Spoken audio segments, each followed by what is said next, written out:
Want to film like a pro with your DJI Pocket Camera? Discover the best settings that will take your videos to the next level.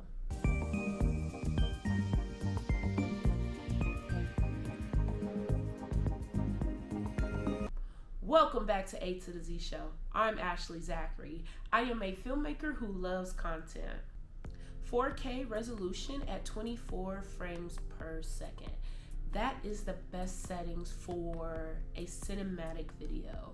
That's for if you're shooting outside, if you're shooting inside, if you want that filmmaker professional look for your YouTube videos or just your everyday reels and or any content that you are shooting. With this professional look, it will look sharp, details will look great, and making sure that it is shot to a T. You want to take your time, choose the best settings for you.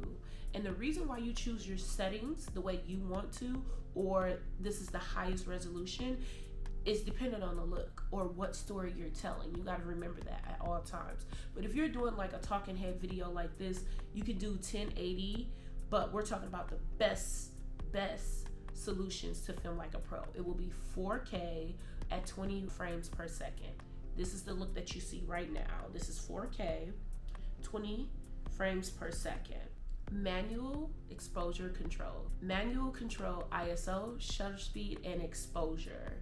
So think about the light. So if you're in manual mode, that means you're manually doing it, right? So you gotta try it for yourself. You gotta adjust the color up and down in the aperture. The ISO is how much light is getting into the lens. So when you think of ISO, think of eye and how much light your eyeball can get into the lens. That's how I remember what the ISO is. I struggled with it for so many years. Listen, Linda, I did. I struggled with it for so many lenses, but once I got it, I got it. Doing a lot of research to really comprehend and understand. I don't have a problem with telling you the truth. ISO, how much light is getting into the eye of your camera. ISO, okay? You got it? When your ISO is low, it is easier for you to get and capture bright lights. Does that make sense? A low ISO from 1 to 200 makes it easier for your sensor to be able to capture the light. A high ISO can be between 8 to 1600, which brings up the sensitivity for what is being shot, if that makes sense, because it has more grain and the image is more noisy, but we don't if it's being shot in low light.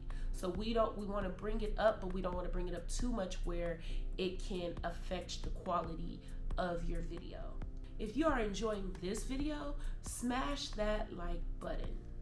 Shutter speed. Your shutter speed is basically saying how fast your camera eye is opening and closing. Shutter speed, shutter speed, shutter speed. Does that make sense? So it's like the Pac-Man. I like to think about the Pac-Man when you're thinking about shutter speed. So shutter speed when it's going do-do-do-do-do-do, or it's going do at the beginning, right? When you do Pac-Man, it's slow. But then once you progress in the boards, it's like do. So depending on how fast your subject is moving or how slow, you want to adjust the shutter speed.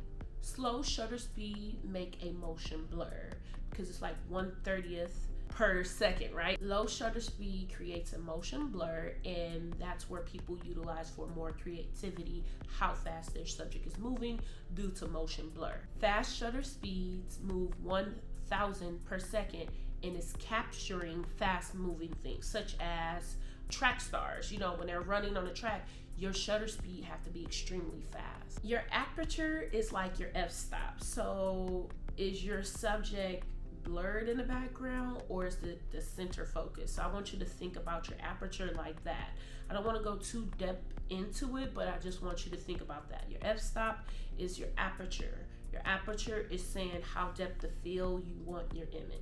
Pro mode for color grading. So when I was using my camera, when I was shooting in the hospital last week, I was not paying attention and I did not adjust my pro mode. Now I know it looks better. I look crisp. It's better.